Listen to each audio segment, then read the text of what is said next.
Good morning, class. Today we are going to begin with the fourth part of lesson number 21. So, do you know? To begin with, do you know?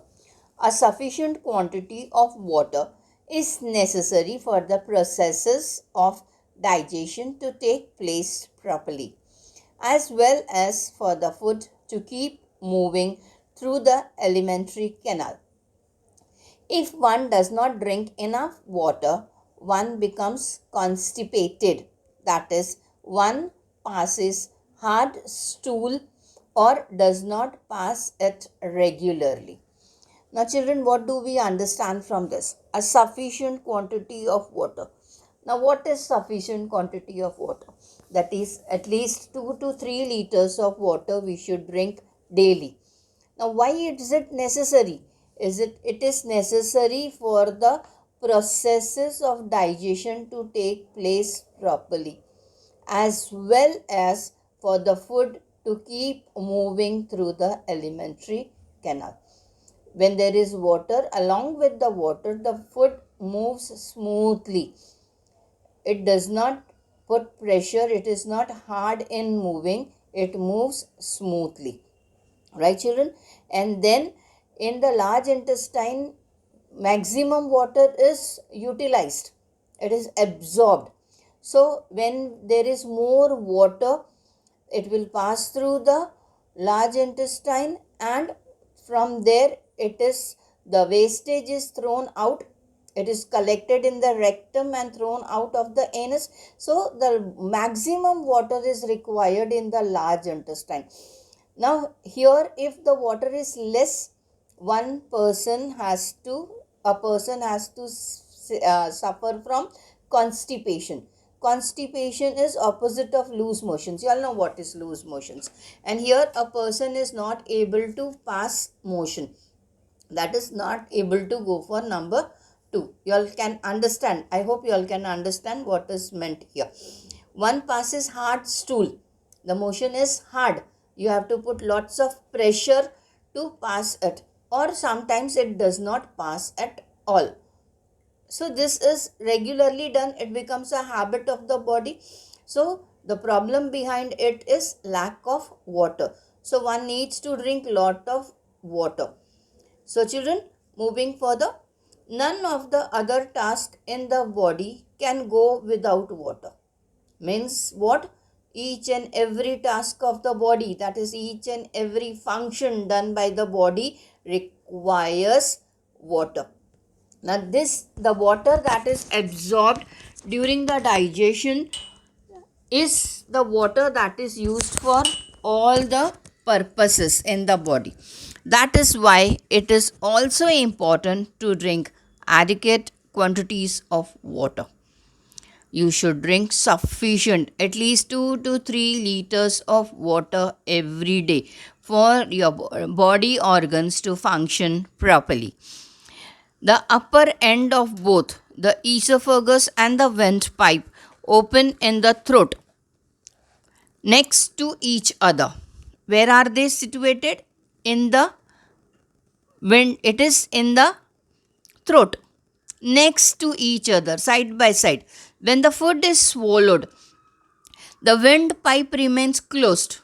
But when we eat in a hurry, the food may enter the windpipe and cause us to choke on it.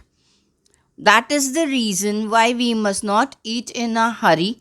We must also avoid speaking and eating at the same time. So from here we understand that first of all, we should not eat in a hurry.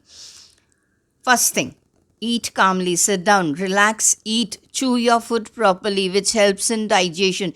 If you don't chew your food properly, it is going to cause indigestion, which is going to cause you stomach pain and many other problems. So please chew your food properly, relax and eat. Don't eat in a hurry and don't speak while eating.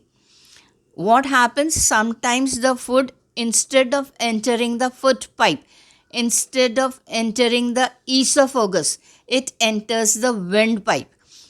Now, windpipe is meant only for respiration, where only air passes through. Now, in case by mistake, if the food or water enters there, the windpipe will not allow it to enter. It will get choked up. You will puke it out. So, instead of that, eat properly, slowly, without talking. The windpipe, the trachea, does not allow the food particles or even the water inside it. So, drink properly. Sometimes while drinking also, you laugh and the water enters your trachea, which is going to create problem for you. So, better be calm and then eat your food. No talking, no watching TV. So, these are the things to have a proper digestion.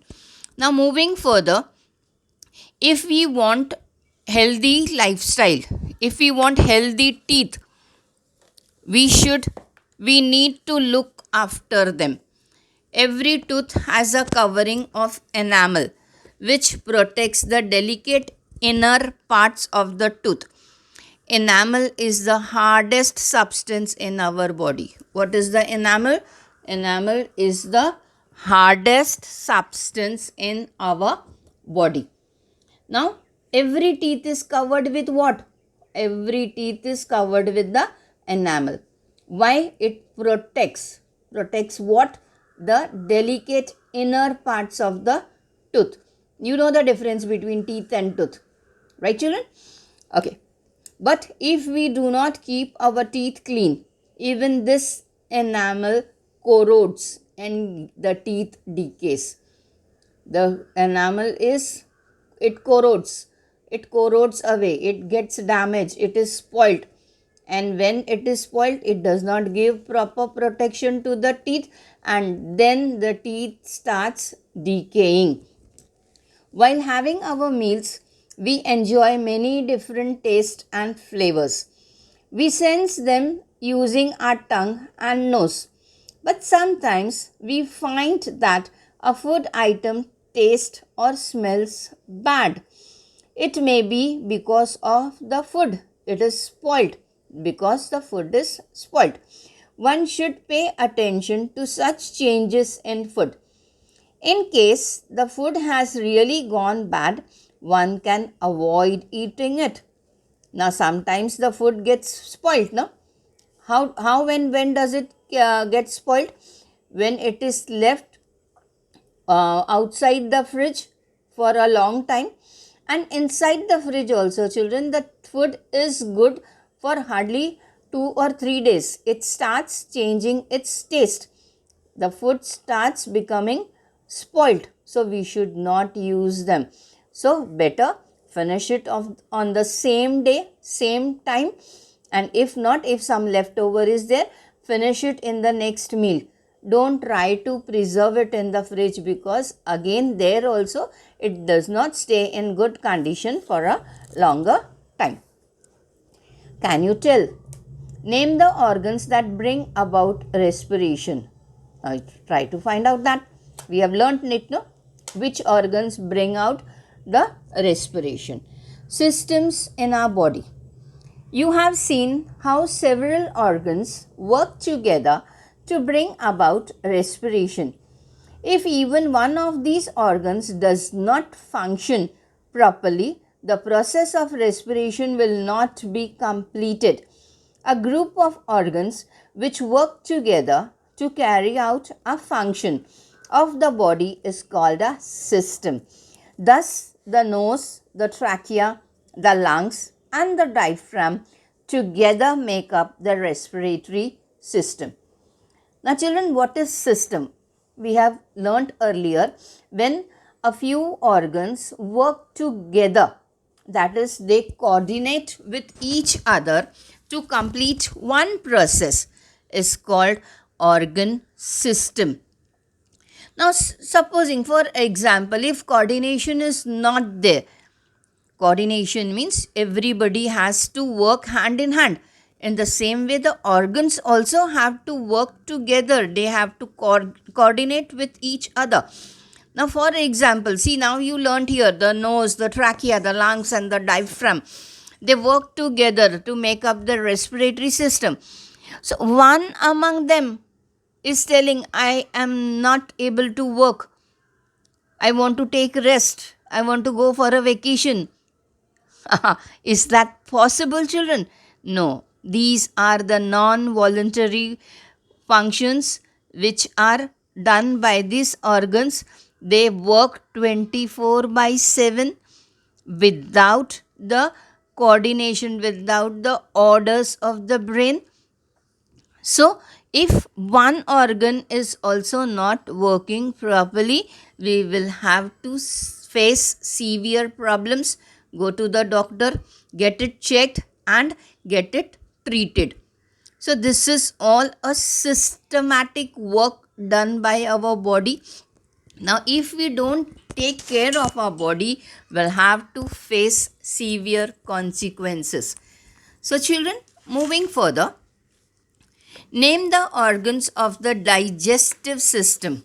Now, digestive system, we have learnt about digestive system, the alimentary canal, right children? Now, energy for the body. As a result of respiration, oxygen enters the blood in the body and spreads to all parts of the body.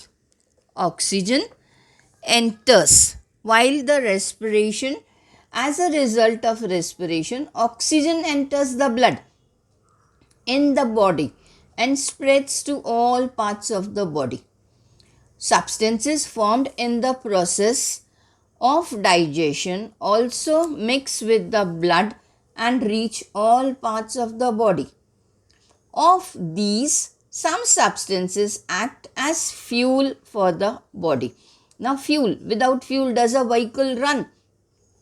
In the same way, when we don't have fuel in our body will not work. Now, what is the fuel? Our fuel is the energy. And from where do we get this fuel? The energy from the food we eat. So, that is why it is very well said that we should have a balanced diet. You know what is a balanced diet? A balanced diet means the food which contains all the constituents of food. That is the carbohydrates, fats, fiber, starch. So all these things, minerals and vitamins, when everything is there in your food, you have a balanced diet. And from a balanced diet, you get good energy with which your body can function properly. When the oxygen in the blood reaches the different parts of the body, it helps the slow burning of these substances, giving energy to the body. The body uses this energy to carry out all the tasks. Now, when the oxygen in the blood, oxygen gets mixed in the blood during respiration process, and along with the blood, it is circulated to all the parts of the body. Now, this helps the slow burning of these substances. Now, when the food is burnt, it is utilized, it gives energy.